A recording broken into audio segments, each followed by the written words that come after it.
guys, this is Untouchable Mama. Thank you for watching our video.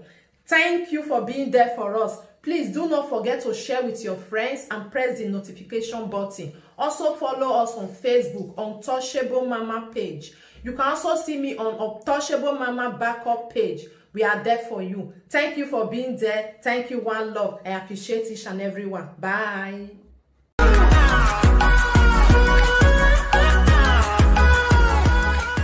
That he now have or talking now do and now have right over you. You don't need to cheat on your husband. It's not good. Before you married, you can do anything you want to do. Play your life. No, Eddie always say, do by yourself. Open yourself.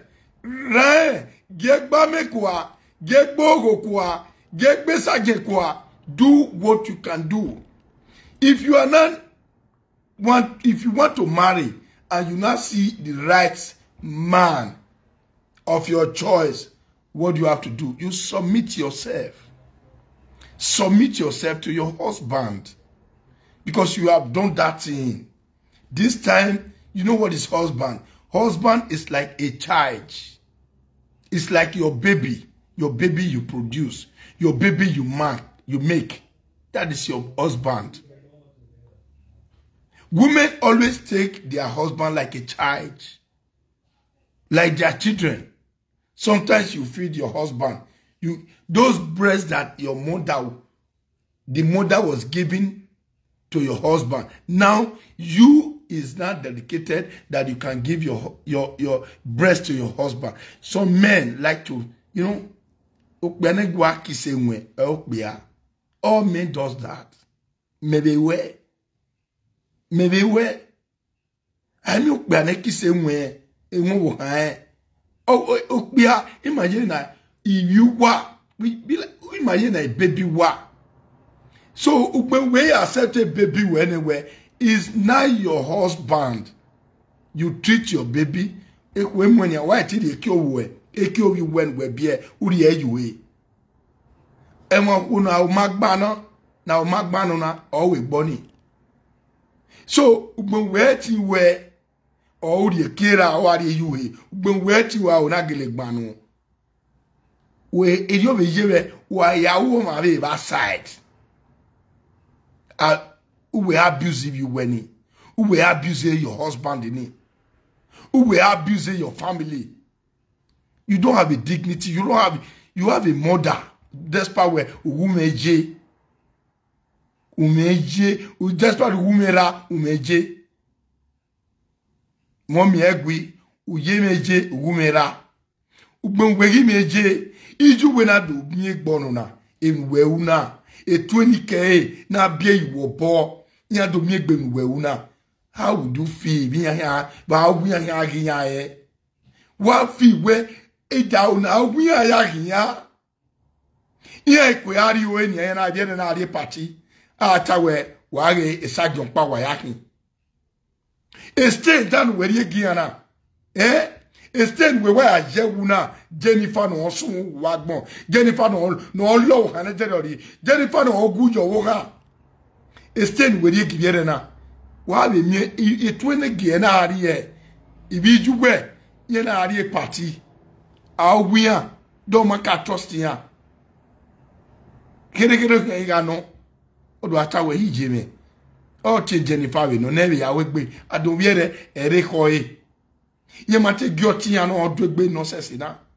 We go 20k to go ahead. You know, you are going mature. I can when I get London, we may have taught to win a walk back. Okay, or to win a honey, or we boom when you know. Oh, why not expect even or expect enough? Oh, to win a honey, not the one your way is 16. Oh, we have say, oh, I am Imoto. Imoto be a dene. Look, Moto now, where dene. On a moon be a Bamikia. Oh, my dear, warning. If when I give him on a mweko. During the year, oh, Penogino, oh, Penogino, but on a mweko. This is the year. But what to tell where? Den okpeni na gile hoa. Okpeni na gile suwa. Ona adanyo. En okpeni na suuku. Ken okpeni na yime family. Dete Freddy le family. Dete Freddy le family. Ije yenagbo. Where dokakane. Ije Fred obogano. Ije Fred obogano. Amye wana. Oh, when they like kaka rain kaka. JTJ iragbon. Where you do na dabi eh? Girl we no mute egbeni here. Who we mi egbeni fo? Who we rubbish egbeni? Who we ri egbeni yawa? Jennifer to we to tanu wo e. No ge wodo. Igbi agia. Igbi agia Jennifer. Not a Munich. Be agia. But to buwe to tan wewe. Uwe una tokele ba. Whenever we live video raw. Una social media president. Imaka enwea. Again mana we bedi be. A bed we me. A princess. No yere 13-14 years na. Oh gumale bai. Umale bai murieba. Again we worst in it. Again we okben we ke worst in. We worst in it again. Okben wuria. Okben we giria. Utota. Wa itota. Utobo we tebun we. Umwe dagbo mugegbe dagbo we wo se na emegbe aberia ya egeni jwe na abio ijwe na abio oyari wa side oya wona wa gibi jwe na ona ge A to Z wa de uwa ya fe wo wa hegbe e voice opa wa en ibanu na egbe ijwe ma fie o ma ge wodo Wena guania or twina na guania no pano re lodon agua no pano de no Germany na agua e voice of power ya wa me o ma change ege voice ni o wa ya wa me o ma change o ma fi wede to say where you ma ge wodo e you ma ge wodo o pa no te digwe bi o me 7 abi o me 8 no do boy na mie but oh where una wa deba o se na won do una we o se na won do o wa wo yan ba ya we o Munich ade ri wa ya gossip wo se na won do na e ri wa ya gossip ai mi anu o pa ba gossip Munich ba ke no ma so wa o ke ni wa ma se o wa mo we ya they talk when I wake here house to house with Munich ba ogu wa kwele we eso ya huluwa eso mai kwenu wala wa o when I we wa he we na wa gi magbege West Valley at the West Valley e kin social media president na mi olaga kin social media president ije e wan wa na wa do wake here e kan ogbo wa hu when are the power when are the power na the akara e power igi na akara we je akara we o we dege we okoni ave tagwe e ogi edi la dia as a wife as a woman we yen power ime hu we o we na jawe we wi o gaso ya hu we o we na gwana ni a e Jennifer ona di osaro owa bi osaro we da feme bo te owa nyo he o nyo he we osaro igba di ugbo ri ari ote we di no pa we bu e power wo wa e power mo wa wala igwa aga gbu wa wala igwa aga gbu wa ona igwa pay you ote omo do wa Okay, tama we epa e no se ni na me atese a no se na wa atese but wa we pa we ari wani we pa we mu ne we gie o be hu o sare wa be hu oni be hu o sare wa be hu oni be hu ah Jennifer u diji u we disgrace mama u we disgrace family we u we me family we gboto ow Jennifer oh Jennifer wa ko bi agbo e music uwe mwe family we gboto yezuwa family nam agbogun family nam gboto una mo yezuwa family nam gboto una suya o megwe I want my next player wina oh this is a disgrace shame total wo he gbe mu gbe wa he we was aswaso amena omojo o we se mi o ya omojo be se mi o ya omojo e o omojo e o omojo won we akilele gbogbo ka omojo ibo hu a ekwe mu gbe I dey shame your shame Jennifer I dey shame your shame you are a disgrace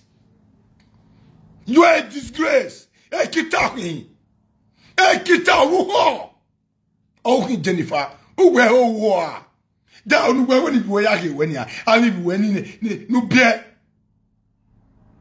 ale mo no bie ni wa woni ya ge we ni e call we mother responsible mother no ho a mother no ficha wa sawa yegbe mother no boro mother no ti mi mo imoto no agba jade ona ya we se ne kia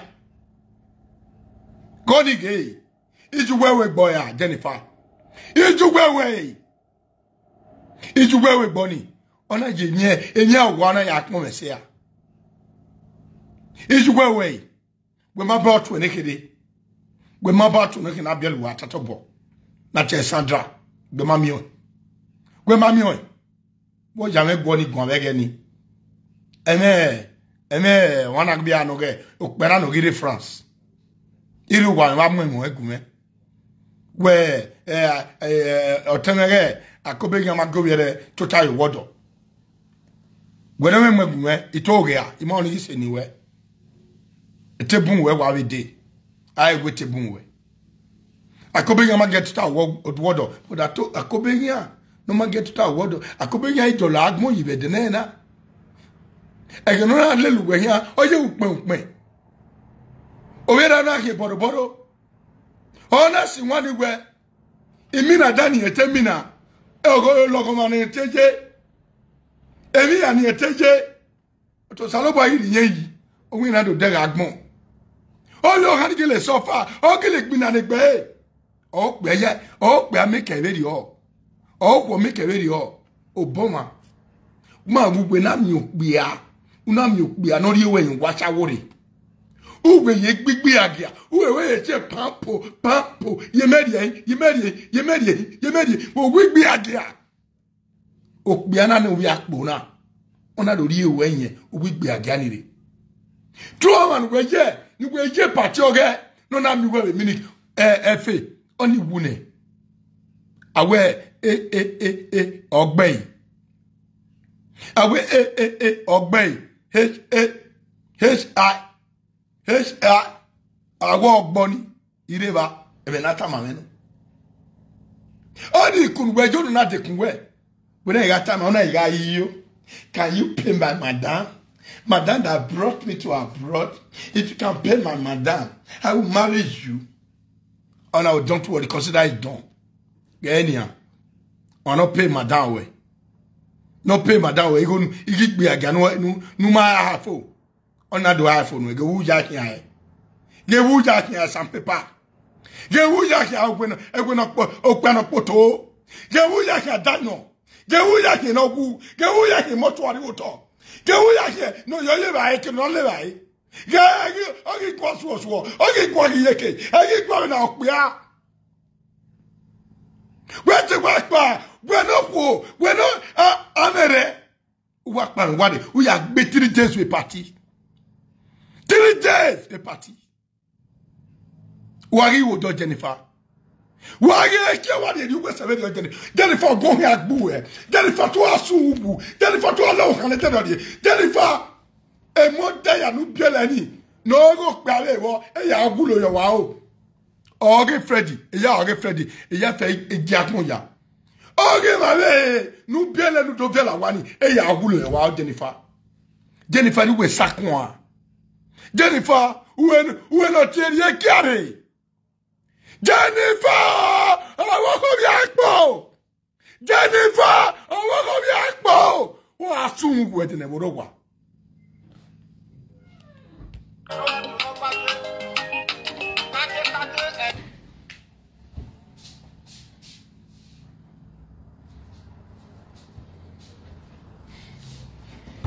Please share the video.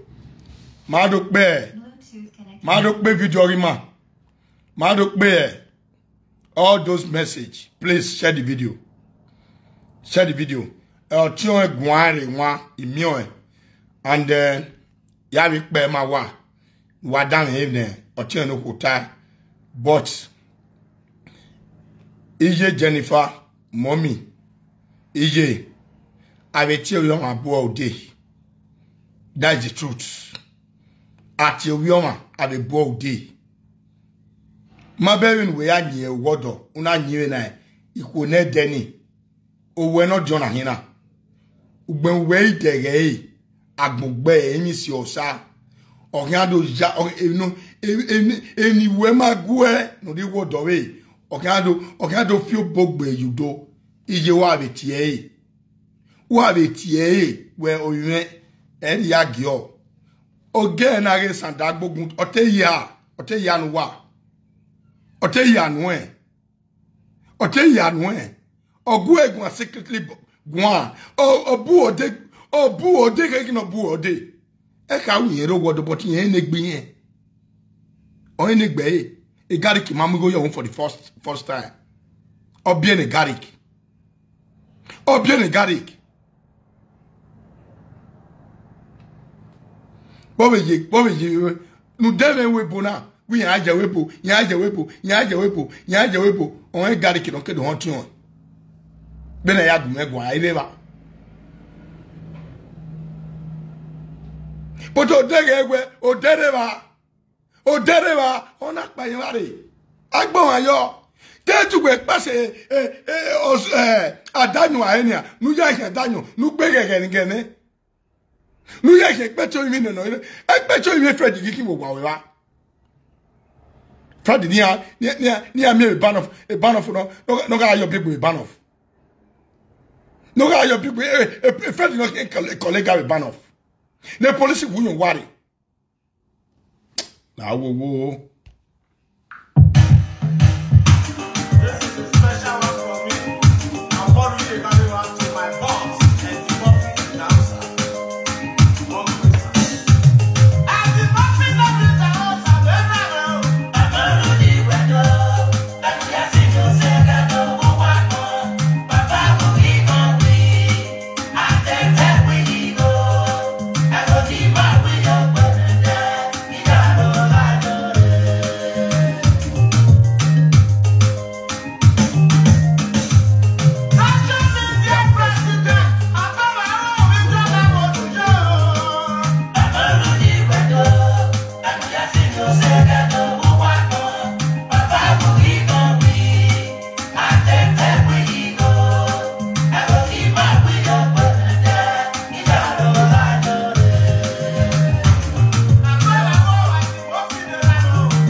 Freddy Owa. De Freddy Maowa, eh? A Freddy Chapo non remi by what in way. Or your baligbe. Then all hame all every presenter where me wani. Then I will DNA or money. Akawadi disgrace in our wo beso way. Ashawun we are me yegbe. Ashawun name lopawa. We are so wa amu wa goba. Allah me, you guys say we. You guys, when we are disgracing we are doing your favor, we bona. Disgracing we disgracing. Diole do. We will be few we like doni. Ime ha tie gua ye na. Who's a wake here? Ikata mwane. Dogo gino. Ikata me a chief of pane wegwa. Owa we mi gbonia. Opono rogodo. Ona mumoto a wai. No dok be am dene. Ona muno bia. Ona we ama yo. Ona mu. O we ama. Ona wiki okbiani. Ona wiki a wai. Ona ya disguise. A women no sharo ya zioboyo wuhe. Anybody you know ya block eh ne spy agbera ovulation o sharo no wo jere derio wa te wa gbele buwa pa yo pe anu we am ya kan danyo we era ni jere ona odogun egun wa ijere ona odogun egun wa egbere ona odogun egun wa otena ona odogun egun wa who be that family ba bian when I was where they are tagger. The family ni they are tagger. In your day, no one will bad no day. A family ni they coming for you. When you had the yes, can you magi on you? A family magi on you. A benny magi on you. But one we bewa, we gion. No cow, that mammy boy, no bucket no. Who were not value here, the webo. Una do ayu ye tonka una do ya yin akponisa una we are kwe negwe pan we are kwe me period we no no o yi ye li o ga period no we no ye period sin wa kana wa degbe period we ni ye li o ya ho enu we ni ya ho yi ayin do wo gbujia una o bi ka ni ho gari bi ka ni dia na doctor engineer nurse umateka we ama uze lubiekani ubi wow okpa ne nwe si na won ya gbo bi do la jana we no do la jana do gun sini me bi ga ro gwa si na won ya va bi yo o obi elio ijegu ogwa biekani na yana sonse o saloba bless yani they are now talking ado. Enu ya etia ya egwegbe. Yen ya egwegbe ayin do wo gbijian. Jennifer! On your see me Fred. Now. Won't wake be Fred. Oh, when I take brother Fred. When the Fred the time me brother where someone want a Freddy boy. No vie beg webu. That the Freddy no money because when we were bene. When we bene on a yoke bia, do biagili no, we mumoto muno bofredi we. We don't want to go to Dobby in when milk pan also war video. When milk pan not come video. Milk pan reg be video. Error utagona. Error. Ijao. Dawa wagu. Imotoni metanu where ya muno bia. Oh, you want your affair. That wagu.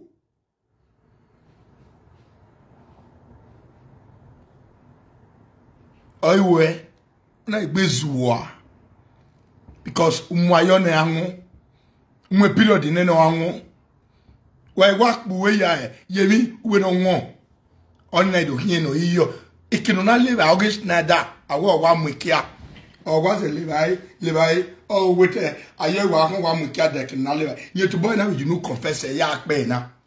Aye kino you eta we ye wa ngone ye ga le bai ye na wa yo ye kino na le bai etu we wa gbogbo ani e de o ka je Jennifer de ogbe ya ba ya erugbe ya ba Fredia temeta erugbe ya ba Fredia erugbe ya ba Fred but oga anwanyo ebe di we ya ba me kai Fred so we I kai Fred kakabo so we ugbe Uwe Fred. Uwe gbe. Usi boy koto. Usi boy like din.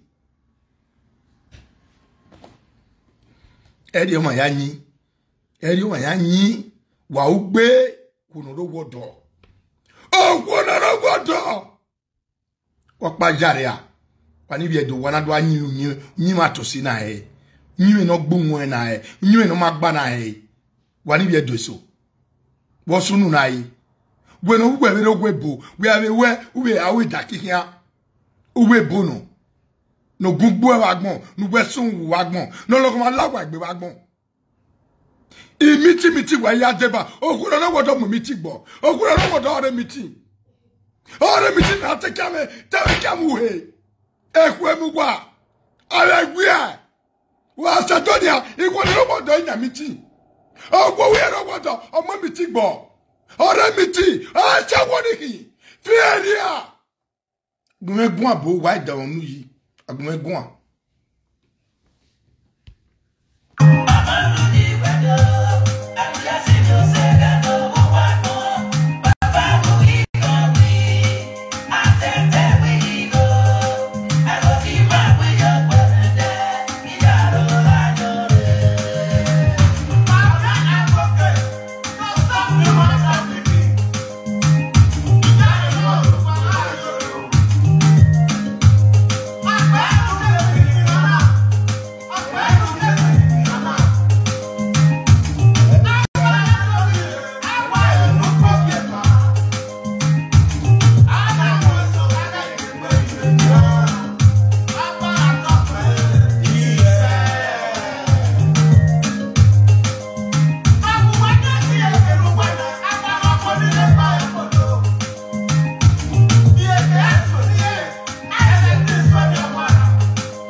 Waited you quiver, Utonata.